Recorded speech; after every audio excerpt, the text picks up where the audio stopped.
Welcome to Power of the Tribe podcast. I'm your host, John Connors. I'm also the founder and head instructor of Connors Martial Arts. We teach Brazilian Jiu-Jitsu, Muay Thai, kickboxing, and mixed martial arts. We're located here in Norwood, Mass. Give us a call. Reach out to us. We'll make your life much better, help you develop personally. Dan, find your tribe, change your life. It's June 12th, 2020.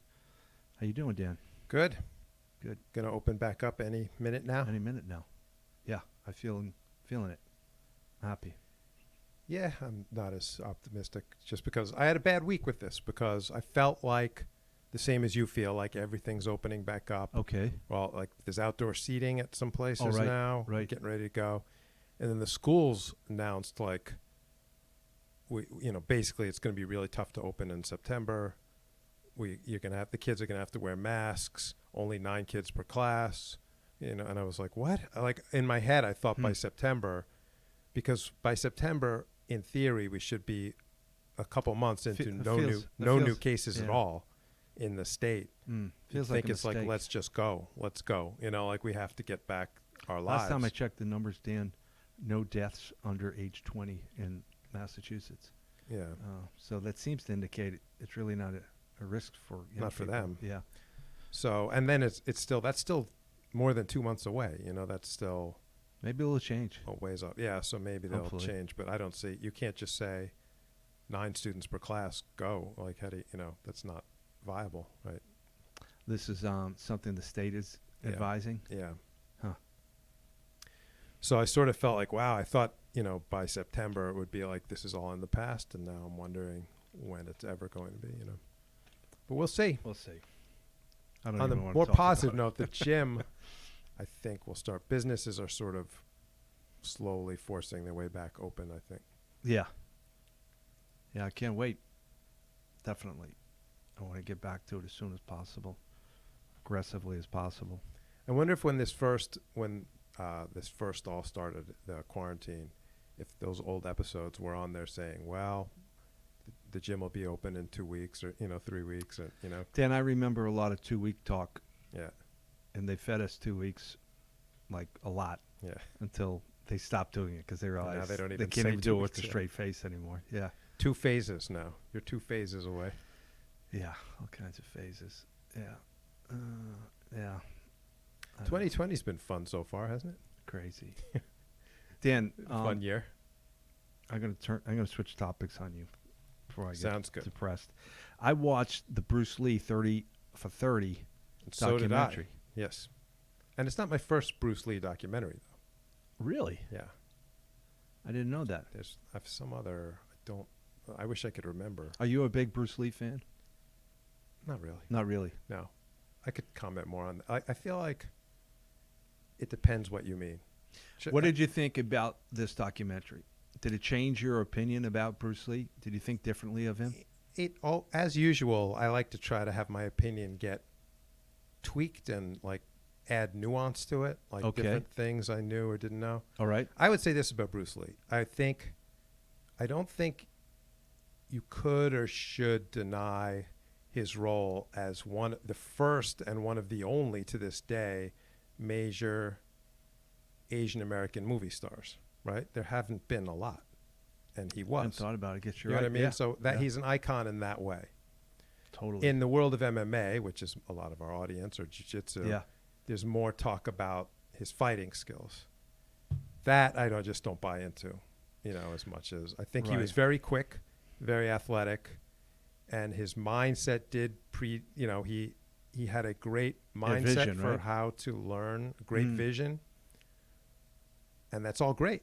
So if that's what you mean by looking up to him, I look up to him on all those things. People seem to hero worship him. I don't hero worship anybody, as you know. So with hero worship, you get a lot of talk about how he could win a fight against anybody, like even today. Dan, I remember in the 70s, they would always say, do you think Bruce Lee could beat Muhammad Ali? That was like, for us old farts, that was kind of like the question that got bandied about. I remember it. And you didn't know, right? Because there hadn't been MMA, and it was sort of like, I'm not sure what would happen, At least that's the way I was as a kid. I learned a few things about Bruce Lee I did not know from this documentary. I thought it was really well done documentary. And my esteem for him actually did go up by watching this for a lot of different reasons. But I think you're right. Ultimately, I think you have to be in some kind of competitive situation in order to truly master your skills. You got to be in a sport. I mean, I know there's some segment of martial arts where they try to say, "Oh, sport fighting doesn't prepare you for the streets." Right. It's just so preposterous. Like, you cannot get good at fighting unless you're competitive somehow. You either got to be actually fighting or so-called sport fighting somehow. I mean, it's the only way you get any better. I mean, or the best way to get better. It's the best way to get better. You could theoretically develop some skills by never competing in a sport, but if you're not at least sparring, it's going to be very hard. You're going to be limited. Right. And not getting the proper feedback. I think we've even said probably 2 years ago on this podcast, but there's people that didn't compete in a sport, and you have people that talk about them like, oh, but he could kick ass in a fight, basically. And that's sort of this loose, it's like, yeah, I'm sure there's tough guys out there and there's athletic guys, and that even if they didn't compete in a sport, you wouldn't want to tangle with them.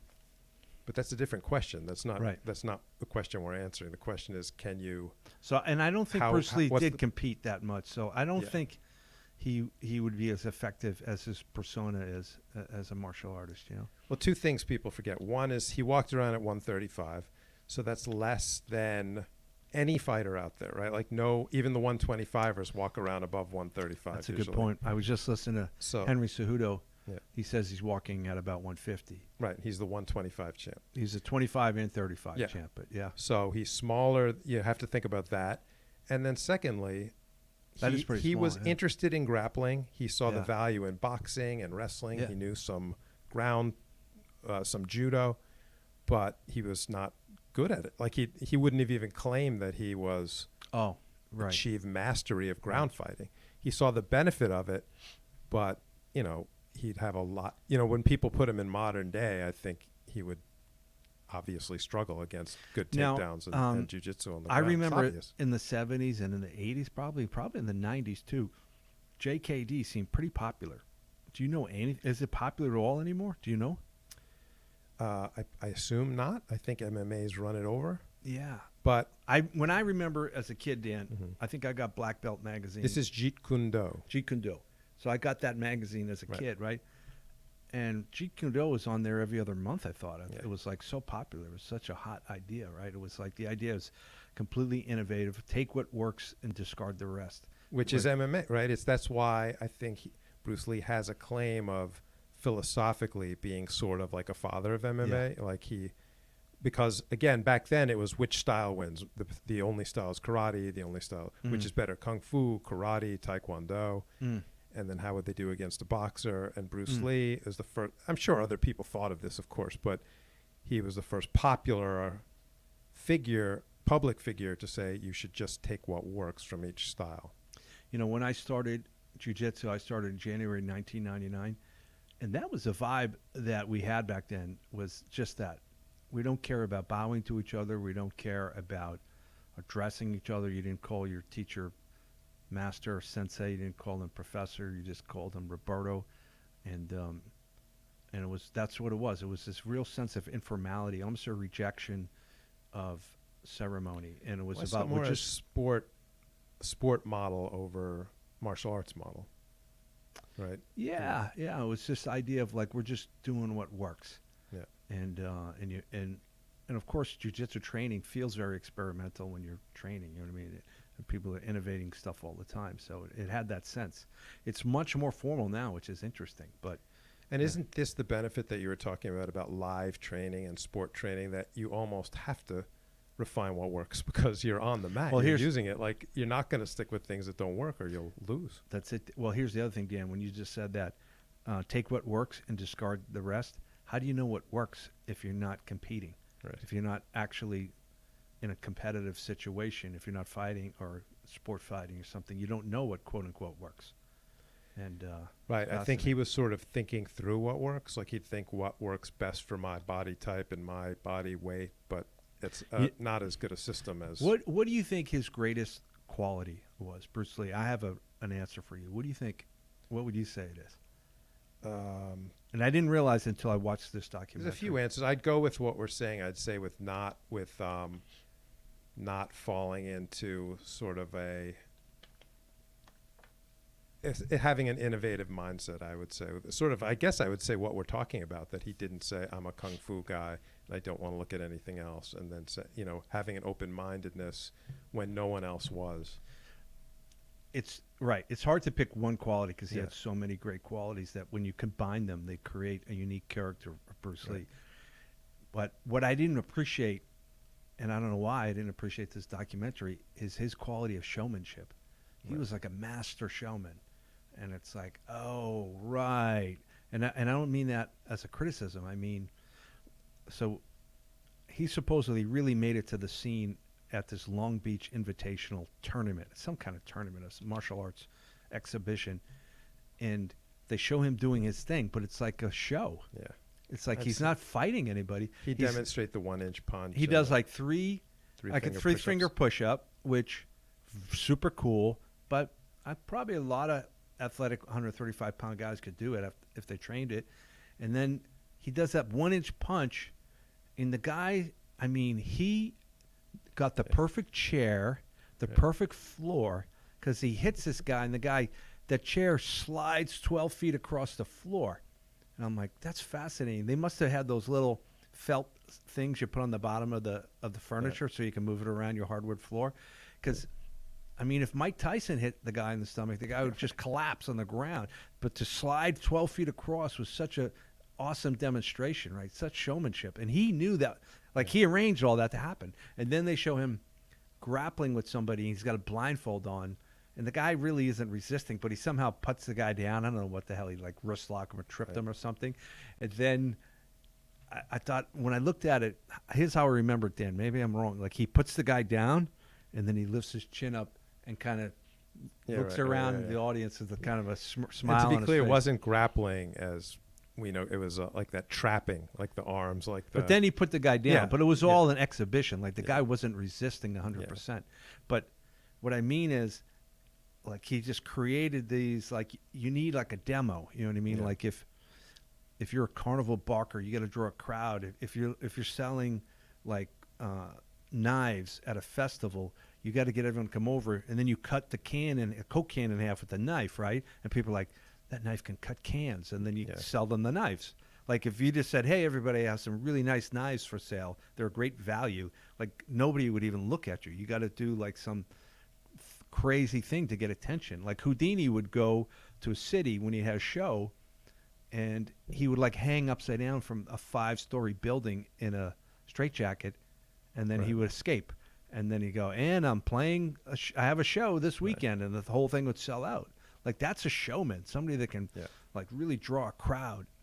I didn't appreciate that he was such a good showman, but it made sense that his parents were like in the theater and the one thing about I'll say about that, like, I had heard, and I remember I'd already seen a Bruce Lee documentary or two.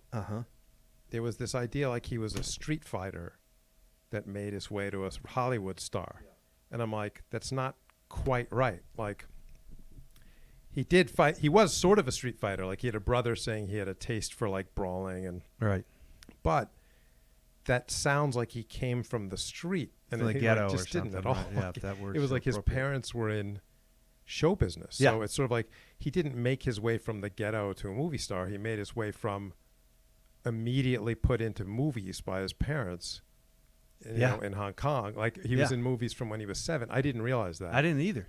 He had like an in to movies from when he was very young. But not only did he have an in, he learned the craft. Like, he had stage craft, and, like, he knew how to present things. Right, and that's back to your point. Like, to being a showman, he grew up in a theater family. Yeah. So I do believe, I'm not trying to say he was like, I do think he was physical and would fight in the street. Like, I think he had that side to him. But well, I guess he was born maybe in Seattle, and then the family went back to Hong Kong. As a baby, though. Yeah. So, But, and they almost immediately went back to Hong Kong. And then when he was, like, 18, the story is his father was, like, saying, this kid's being kind of a pain in the neck, like a lot of 18-year-olds. Let's send him back to the United States, send him back to Seattle.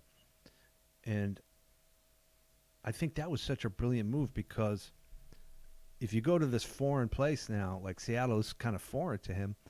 Now all your cockiness and brashness gets tempered because you've got to find the lay of the land a little bit. You know what I mean? I think that was a pretty smart move by his dad, probably. Right. He is buried in Seattle. Yeah. I have been out to his grave. You have? Yeah. Very I've got cool. my Bruce Lee credentials here. I've been out to the grave. Like they showed it. They showed the scene from his burial, and it looks a lot the same now. You know, the same view, the same cemetery. Like hasn't changed much at all. I also thought it was interesting that his mother, they said, is half European. Is that right? Either half or whole. No, not whole. Definitely not whole. Not completely European, no. So I think she was half European. I think that's what they said in this documentary. I don't know. I could be completely wrong, but that's what I thought it was. So I thought that was interesting because... Oh, sorry. I was thinking of his wife. Yeah, his wife is totally European. His mother, I can't remember. His mother, I think, is half European. So that's why he has that kind of, that look, right? Where he... Right. And I thought it was fascinating. You get these characters in life that they like have a foot in two different worlds, and they don't completely belong in either world, right? Like he's over here trying to make his way in Hollywood, and they're telling him, you're too Chinese. Right. Like, we're not ready for this. And then he goes back to Hong Kong, and did you see what they called him on the documentary? It was like Pacific or something. They called him Bung Gao Guilo, which is half a guilo. And you know what guilo is? It's ghost man. It's what Hong Kong people or Chinese people call Westerners or European people. So then, they cleaned it up. They said mid-Pacific. But even that meant like you didn't belong in either place, right? Yeah. It was like... You're half a guilo. Yeah. So he was in that place where he didn't completely... Although he became a huge star, of course, all over the world. He went through that phase where he wasn't really accepted at either place, which is fascinating, I think. And then, you know what else I realized? He had an amazing sense of style, right? Like, you see that yellow tracksuit with the white stripes. It's like, holy cow, where did he come up with that? I mean, it looks so cool, and now that is forever going to be cool. Like, it's part of what you said about showmanship, right? Yeah. He had a great vision of what he wanted to do. And what he should look like, too, right? Yeah. And it sounded like he was kind of a pain to work with once he got some power. They were sort of alluding to it, like he wouldn't show up to set. But I think it's because he had a real vision. He had a vision of how he wanted to present himself. Well, and insisted upon it. You know what I think it might have been, Dan, which was very astute of him. You know, everyone says he's so charismatic. So what makes him charismatic? Number one, he's a very good-looking guy, right? So if somebody's good-looking, that sets the stage for charisma, I think, right? It's hard to be charismatic if you're homely, right? Good-looking. It's doable, but it's not... it's doable. It's harder. So he's good-looking. Then he's very brash. You know what I mean? He's like he's got that swagger, right? But he was also philosophical. He was always like deep in philosophy. You know, the name of the documentary is Be Water. You know what I mean? So I think that deep philosophical stuff, it balances the brashness, and then it makes him even more charismatic. You know what I mean? Because he's just not like this brash, like unserious, light person. You know what I mean? He's profound, and he's kind of light and brash. So I think that's what he was trying to do in his movies, even though I'm no expert at all in his movies. I think they just wanted action movies, and he's like, no, we got to put this philosophy in there. And somebody making movies is probably like, nobody wants to hear philosophy. But I think he realized for himself and his identity, he wanted to have that as part of his image. You know what I mean? And it made him way more charismatic, you know, than if he's just flying around wheel kicking people. Like anybody can do that, you know. And it fit perfectly with the times. It was like a 70s. A lot of people liked that. They liked a lot of the things he was. They liked his style. They liked sort of philosophy and meditation. Yeah, and all Eastern that kind of, philosophy. Eastern And philosophy. then he was also, no, I didn't realize, is in some of those movies, he's fighting the karate guys. Like they're in those white karate. Right. And they're Chuck Japanese. Norris, one of them. And they're Japanese. Yeah. So it's like, in a way, he gets the buck tradition and culture without directly smashing heads with Chinese culture, Right. I think. I wonder if that has The something earlier, to do with it. yeah, to your point, earlier movies, there was Japanese opponents. Then it was Chuck Norris in that later movie where it was like European opponents. It was, I think that's exactly what he was doing, right? There was that scene from that one movie of like old days, like a no Chinese allowed sign. Oh, and he kicks the sign into pieces, and like, right? yeah. And he had, I think that was it in Japan? You know, was that the tormentors were Japanese in that case? Must have. So he was clearly making that point in his movies. And I think he insisted on it too. That's what they said too. He insisted on, you know, when he came here at first and he had to be Kato from the Green Hornet and sort of just nod and karate kick, you know, wheel kick people. And then he started insisting on putting philosophy in and getting speaking lines. And, you know, he was like, I can do more. So he advanced himself. His brashness allowed himself to keep pushing and advance himself. Very cool. And very, like, when did he not look cool? Like, everything he did, like, he had the right, even when he had the, like, the black kind of, I don't know what that outfit is called, but he looked cool. And then he would take his jacket off. He's got a sash. He was the first guy I've ever seen with a six-pack abs, right? Nobody had them back then but him. Yeah. And he knew, like, this is going to look cool if I get these muscles popping like this, right? Right. Because he was a little guy, too, right? So that's what he had going for him. You know, it was like that. But then when you wear that tight black sash and then he flexes his lats, he had that big V going, right? Yeah. So he looked so powerful, right? Yeah, very, very smart guy. And even when, you know, he was in street clothes and he'd have, like, cool sunglasses, he always was looking super sharp. He had that real sense of style, which I don't mean to say I don't think it's trivial at all. I think it's all part of the package that he was able to create himself, I think, in a way that is just very cool, you know. He's a philosopher. That's the other thing. I mean, you get everyone's attention, but he captured people's imagination. You know what I mean? There's something about that that's energizing. If you can capture somebody's imagination, man, that's more powerful than anything, right? You can have all the best information in the world. You can have great ideas, but if you don't capture people's imagination, get them imagining something, you can't have the same impact, right? Right. At a minimum, you and I should work on our style for this podcast, don't you think? That's exactly what I'm thinking. Yeah, is that where this is headed? We need to get fashion consultant, maybe Dimitri. Yeah. Well, isn't that I just see part of his role? My physical looks are deteriorating by the second, so I got to bolster that up with good fashion. If I get better clothes, I can stem the tide a little bit. We'll work maybe. on it. Yeah. For people that follow us, if they see I got my future Power of the Tribe podcast. T-shirt on today, and you have your Connors T-shirt. Yeah. You look pretty sharp. Yeah.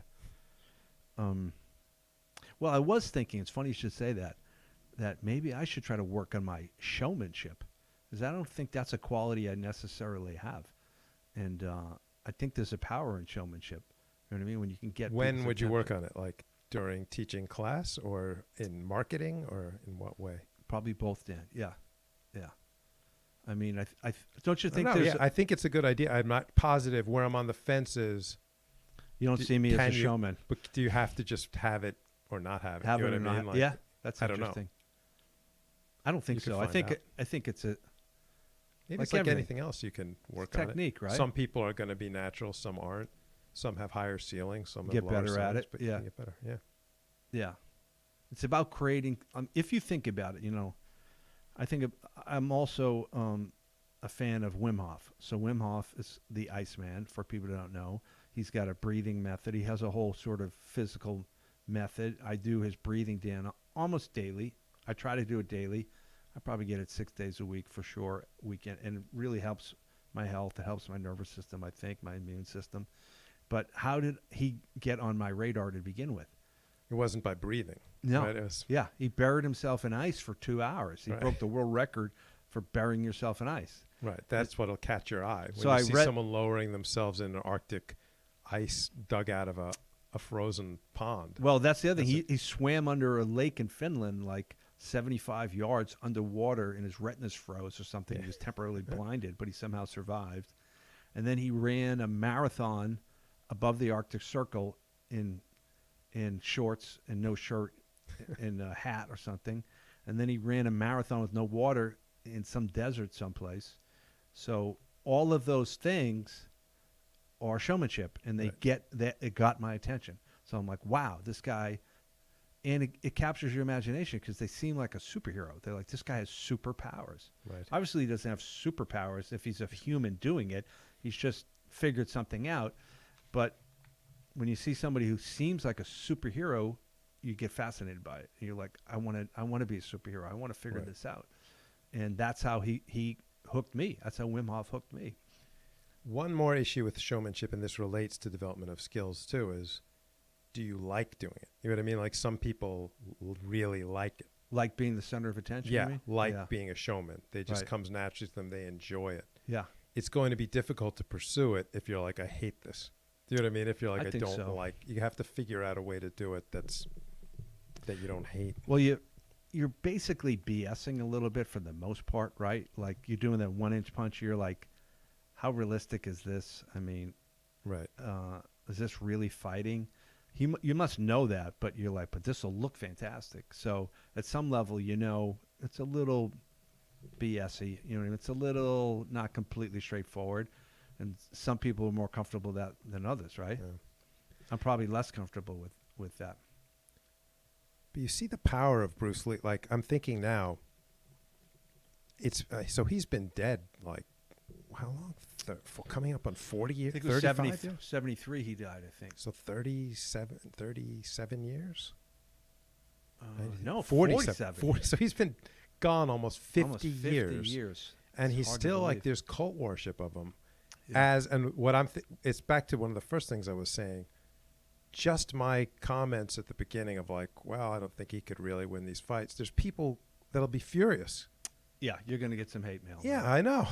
It's like, which is fine. But it's also like, think of the power of that. Someone been gone 50 years and just rationally say, great philosophy, but I just don't think he could compete today. And it's like, people get furious. Yeah.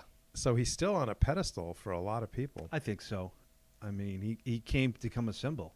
He represented a lot of things. So, and he's, just like Hoist captured our imagination, where Hoist seemed like this smaller guy beating these bigger, tougher-looking guys. Bruce Lee was kind of a smaller guy beating the bigger guys, and he was kind of an underdog. And so many of us love underdogs and underdog stories. He just captured our imagination.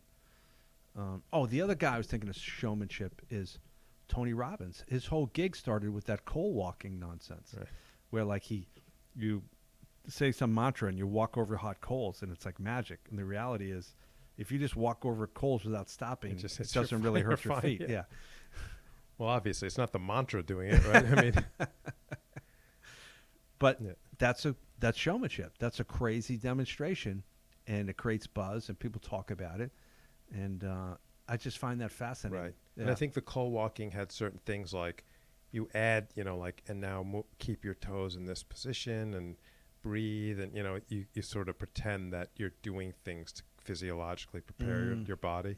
But then I heard some of that would be like, put your toes in this position. But it was simply because you don't want to get a coal caught in there. Oh, and between your toes. Yeah, between your toes. That's and probably not good, You find right? however you're breathing, whatever mantra you're saying, if that thing's caught in there for more than a second, you're in trouble. So it's like, just make sure you go across and don't have sustained contact. We got to create some stunt, Dan, to promote the podcast. I don't know what it is.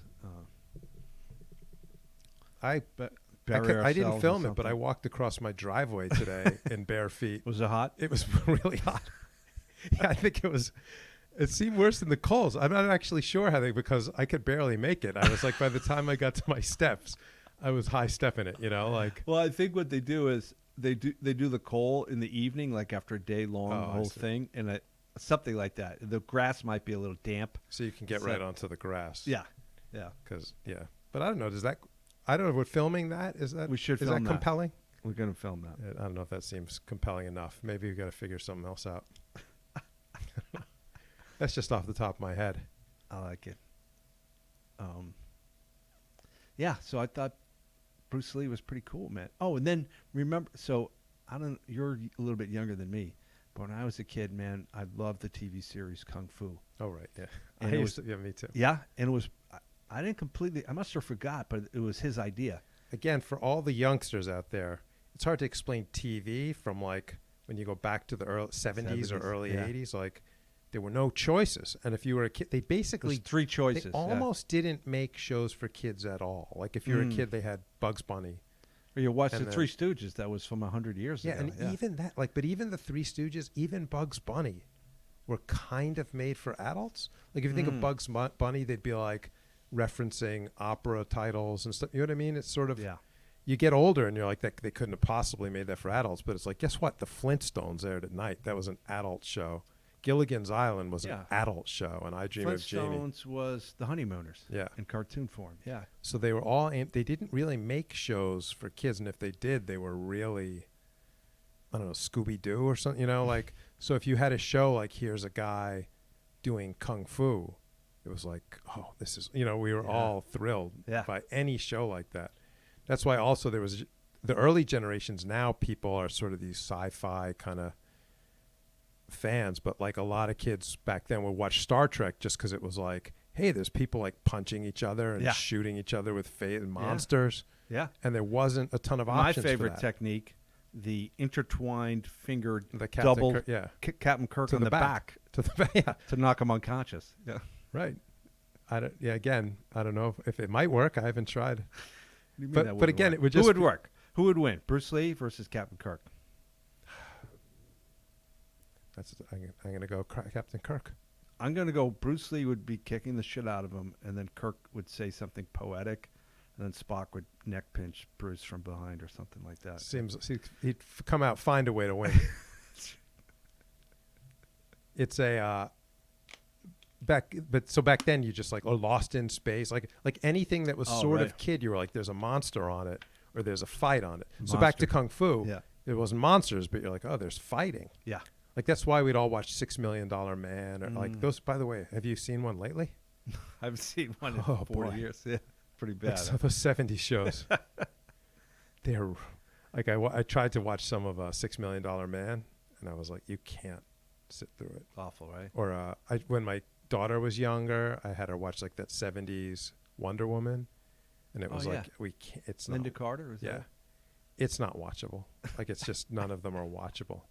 And even if you have like Wonder Woman or Superman or like, they could never come up with any sort of plot. It was always like wander into a town. There's sort of these like the Hulk. Yeah, the Hulk, nondescript sort of ruffians. Piss him off, and then he turns on the Hulk and wrecks the place. Yeah, and then he walks away. That's it. Have you seen the Hulk? That's another one. I probably watched 80 of those when I was a kid. They're all exactly the same. And terrible. Like, so, you know, that was another one. I'm like, oh, when my kids were little, I'm like, the Hulk is something I used to watch this. Let's watch it. A few minutes in, it was like, oh man, this is not Kung good. Fu, so they wouldn't let Bruce Lee do it because he's too Chinese, which is insane. So they hired David Carradine. Do you remember a Chinese man? Playing a Chinese guy. But Dan, when I was watching that, I was so confused as a kid. I was like, is he supposed to be Chinese? Yeah, I remember that too. I was like, what the hell is going on here? He didn't even seem here? remotely Chinese. Like he didn't look Chinese or sound Chinese. Yeah, I was so confused. And then he would say something like, he'd wander into town and those same ruffians would be like, hey, Chinaman. And you'd be like, what? They're talking to him? Yeah, exactly. Yeah. It'd be unclear. Like, we don't want your kind here. And it'd be like, what kind is that? So weird. They look exactly the same. Yeah. I wonder when that came out, 71 or 2 or something. If Bruce Lee died in 73, it must have been right around that. So I'm like 10 years old, and even I know he's not Chinese. What are they talking about? So weird, right? Yeah, they didn't even really bother to really address that. And then David Carradine, like, he couldn't even do martial arts. Like, he couldn't kick higher than the knee. So they'd always have to do a weird camera angle to make him bend over so it looked like he was kicking somebody in the head. Like, he couldn't even do anything. So weird. I wonder what it would have been like if they actually had Bruce Lee as the character. Might have been pretty cool. Yeah, actually, I never actually thought that through. Yeah, it'd be a much better show, right? Like those guys confronting him would seem realistic. Yeah, and his fighting would look 10 times cooler. 10 times cooler. Because he had to do everything in slow motion, right? That's what I was going to say. They had to do the fights like 70s fights, like it would be like slow motion and stuntmen. So like an awkward slow motion kick and then a change of an angle and like a stuntman that was jumping off a trampoline, maybe like flying through the air, like terrible. I haven't seen that in a while. Yeah, I haven't either. but I'm going to guess we don't want to go back and watch it. Probably not. Reminds me of Billy Jack. Remember that movie? That was same idea, right? It was like idea. there just weren't a ton of movies to watch, except then we'd watch like the old kung fu movies if they had them on Saturday morning. Like the ones out of, I guess they were out of Hong Kong, like the Shaolin kind of movies. They dubbed them into English. Yeah, and dubbed them. And so I don't think I watched them that those much. up too. Yeah. It was like anything that was sort of had some action in it. Yeah. You know. Dan, so I want to get to what I think is an interesting concept. I referred to it earlier, is that Bruce Lee had this image of like his future self. So even when he was, Kato Kalin, and he's trying to get Kung Fu made, and first of all, oh no, it's just Kato, not Kato Kalin. It's Kato Kalin. Imagine if he played that part. I'm not 100% sure, but I'm 95% sure that's a different person. Dad, we've done 85 episodes or so now. I can make one reference mistake. To Kato Kalin. I'm not positive that's our first reference. He was just Kato. Right. All right. Did he have a last name? He was just Kato. I think he did not have a last name. That's funny. You completely derailed me. I was going to do a serious point. Sorry. I derailed myself. What am I talking about? Thank you for mentioning that. Because if you did it, people listening to this would be like, what the hell did he just say? I do that sometimes. I'm listening to a podcast and people start talking nonsense. Does it derail the listener? No. Or do you? I think you did your podcast duty, Dan. Thank you. Thank you. Okay. But anyway, so here's Bruce Lee. He's trying to get his career going. Even when he was playing roles like Kato, and they're not giving him the Kung Fu series, whatever, he still had an image of his future self in mind. So I think this is a really important concept. I actually talked about it on the last podcast episode. We interviewed this author, Benjamin Hardy, who wrote Personality Isn't Permanent. And I think it's a very useful concept where I'm going to worry about my future self more than my current self. So much like nighttime Dan and morning Dan have a little tension between each other. Right. At least a little, if not outright dislike. Dislike for each other. This idea of thinking about your future self, I think, can be really helpful. Not just in your long-term goals in your career, but even in jiu-jitsu training. So if I go to practice and I'm only concerned with my present self, then I want to win every round. I want to win every exchange. And I limit my development because I'm going to pull everything in. I'm just going to use my freaking bread and butter. I'm not going to let you tap me. I'm going to fight to death, not let you tap me. And I'm not expanding myself, and I'm not developing myself. But if I go to training, I go to my jiu-jitsu practice, and I say, what does my future self need? What does future John need to know how to do? Maybe he needs to learn how to do leg locks or deal with leg locks. Maybe he needs to do the deep half or whatever the hell it is. Then I can have a more productive practice, and I can make myself more vulnerable. I can, quote unquote, lose exchanges and rounds. But all those losses are in service of future self, not my current self. Right.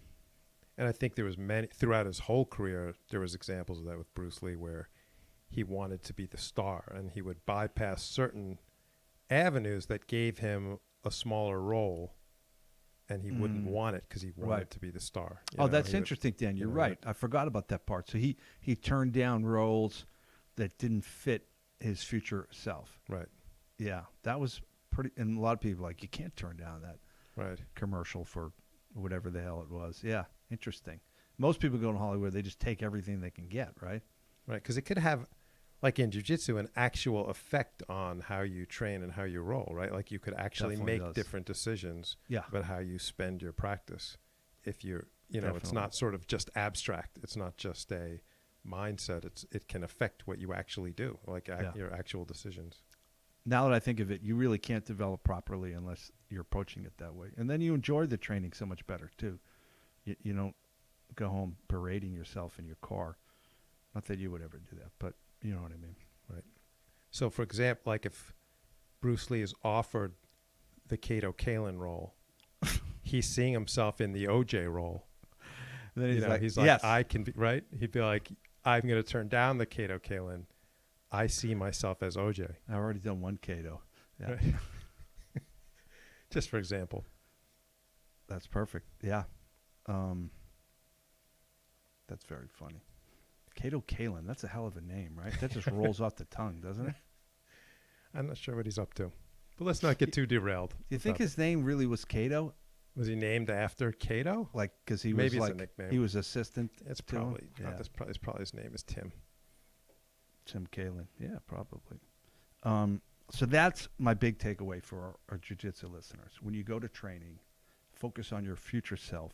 What do you need to do in training to develop your future self? Don't worry about present self so much. If present self gets its ass kicked, but it's serving future self, that's the way to go, for sure. Right, and vice versa. Right, if you do well, but you didn't move yourself toward that goal, that future goal, it didn't really help you. You're kind of wasting your time a little bit. Yeah, it's not the best use of your time, for sure. But it's hard, because I was, training a little bit with my son, and I'm like, oh, I think I want to develop this deep half position, Dan, not to get too technical. But every time I go to do it with him, it just doesn't work, and I end up scrambling and trying to fight for my life out of a bad position. But if I don't keep doing it, I'm never going to be able to develop it. You know what I mean? If I meet a certain amount of failure and I just say, screw it, that's kind of natural, then I can never develop that part of my game. So this is maybe too broad a question, but you can sort it out how you want. Like, do you feel like there's a line? So there's a line somewhere where something's not working and you're like, I need to develop this, versus like, this is not a good part of my game, like, and I'm going to abandon it, and there has to be a line somewhere. And have you encountered that at some point where you're like, I'm just not going to pursue this path, say, or this defense, like, it's not working for me, it's not so good? Like, because even that deep half, I assume you're saying that's a position that you feel you need to get to develop. Yeah. So are there must be other examples where you're like, I don't really need to develop this, and I'm going to just leave it. I think maybe, but pretty limited stuff. For example, you hear like there's certain guys with certain builds that you're like, maybe Steve O'Neill doesn't need to work on the triangle. I think you're right, but probably to be a well-rounded martial artist, you should probably figure it out, and it may not be something you employ all the time. But if you're looking at it as a lifelong pursuit, then there's going to be not many things that you're going to just completely write off, I don't think, Because there's that other aspect, especially of jiu-jitsu, sort of the martial arts aspect, I'd say, where is it sort of strange? Like, you could get a very, very effective style, but it might be sort of weird. You might have weird gaps. So, like, for example, you could just be someone that steamrolls everybody, like a top-level wrestler. And then it's like, does that person get to black belt? And they're like, I have no idea how to do a triangle or an armbar. Do you know what I mean? Like, I just don't go to the bottom. I'm an Olympic wrestler. I don't go to the bottom. And it's sort of a weird where you're like, do you get a black belt for effectiveness, or does black belt mean you at least have to know how to do something in each position and know the art? I would say you should get a black belt for effectiveness, but if you really want to be a comprehensive, well-rounded martial artist, you should develop these other things. No reason why you shouldn't. I mean, there's separate from the belt ranking. Yeah, there's a certain point where you're not competing anymore, and you should try to expand your game and become more well-rounded. But I think ultimately, you never want to get away from effectiveness, because that's just a disaster, right? But but I could put it another way too, where you have to learn the skills of some. What if you're just world's strongest man competitor? You're the Mountain from Game of Thrones, and you're like, well, he can beat black belts, but he just grabs them and squeezes. It's it's hard to picture him as a black belt, though, right? At some point, you're like, you need the skills. That's an extremely rare exception anyway. So it doesn't really. Or just to put a big strong guy is not that rare. Like like a big strong guy that could beat a lot of people. Right, but when they're met with somebody with sufficient size, strength, and abilities, then they're neutralized, and then they're useless. Yeah, then they can become defenseless. Did you ever see when McGregor kind of fooled around with the Mountain? Yeah, that was impressive, wasn't it? He's punching the guy in the stomach. I think he made the guy quit from punching him in the stomach. I can't remember how. You don't remember that? Yeah, I remember watching a clip and they were kind of goofing. Yeah, but Connor was like punching him bare knuckle in the stomach, And the guy eventually, I think, had to stop. And it was like fighting a bear. It was. It was kind of scary, right? Yeah. The guy is so friggin' big, right? Very cool. Can't let him grab you. Scary, yeah. I think he was going to box some other big guy. I thought I saw some kind of talk about that, some other strongman guy. I saw one of those strongman guys, I think he's from England. I don't know what his name is, Eddie Hall maybe or something. And I saw him do I think a boxing match. And I think he lost the decision, but he got tired pretty tired. So you know? I just saw, did you see that special where it was the beginning of the quarantine and the Mountain broke the deadlift record? I saw that, yeah. And at the end of it, it kind of cut off, but he called out Eddie Hall for a fight. Oh, maybe that's where maybe that's where I. But I don't think they. Yeah, that's maybe where you found the thread. But they didn't box yet. No. But you can see lack of skill when these guys without skills fight, and they're gigantic. But generally, these huge guys, they can throw punches for like seconds, and then they start turning red and start having real problems. Because one of these strong men, what's his name? Marius Pujanowski. Yeah. Didn't he fight Tim Sylvia? Yeah, he fought in MMA. He had a number of MMA fights. He did pretty well. He was okay. Yeah. I think Tim Sylvia, though, was throwing him around the ring. And, like, there's no way that Sylvia has anywhere close to his strength. Oh, right. But it's a different story, right? Like when you sort of know how to use your leverage. Skills and everything. Yeah. He was Sylvia was too skilled for him. You know what? The strength is, I was just mentioning this to my son. So I did some training with him today, Dan. And basically what I had him do is get me in an omoplata. It's a shoulder lock with your legs for people who are less familiar with that. And then we went from there. And he was trying to finish me, and I was trying to escape or whatever. And it was really hard training. But, man, when I got done, like the muscles in my neck and shoulder and upper back, it's like you can't work those muscles in that way by lifting weights. You know what I mean? Right. And then another day we were doing this thing where he's in half guard, but I have an underhook. He's getting an underhook on me, and he's trying to pass, and I'm trying to defend. And, we did like an hour of it. So when I got done, I was like I had to contract my right shoulder to my left hip to sort of defend. And you end up hitting muscles in your body so intensely and in a way that you can't get. It's not like doing 100 crunches or 1,000 or even 1,000,000 crunches, because you're squeezing like 100% in order to create wedge in here and create some space. And it's like, I think when you're doing jiu-jitsu, you can work muscles that you just cannot work in some other way, For sure. And when you look at a guy like Khabib, he's obviously a strong-looking guy, but he's not like, if you just looked at his physique, you wouldn't say, Jesus, that guy's obviously the best in the world. He just looks like another athletic, strong guy, right? But he can, just grab people and throw them around. I mean, what he can do is amazing. It's a combination of technique and, I guess, specific strength, right? They used to always say that way back when about all those wrestlers out west, like Couture and Henderson and Matt Lindland. Oh, right. They say like it feels like a bear grabs you. And and they were big, strong guys, but not, not ripped or not huge or not, Right, they're strong guys, but yeah. They look like a strong guy. Yeah, they don't look like a superhuman individual, I don't think, right? Yeah.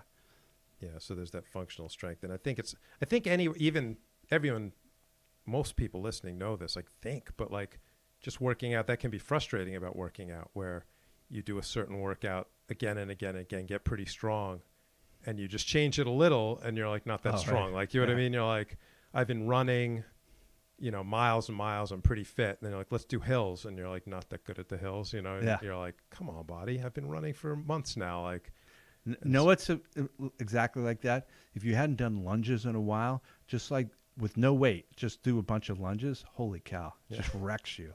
So funny. Yeah.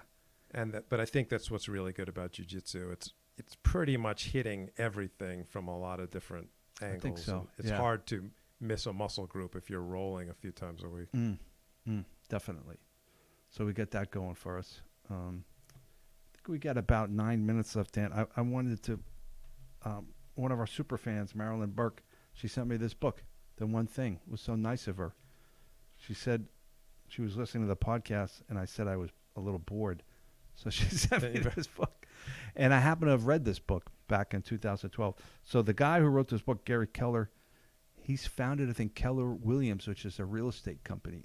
And I think Marilyn is an agent, I guess, or a realtor that works for that company. Okay. So if you ever need your house sold, what's the talk nature to of the Marilyn. book? It's called The One Thing, and it's about productivity. So they have this, it's basically, they talk about prioritizing your time and your efforts and finding sort of like the leverage point in what you're doing, you know what I mean? Mm-hmm. And it makes a lot of sense, actually. I really enjoyed this book when I read it when it came back out.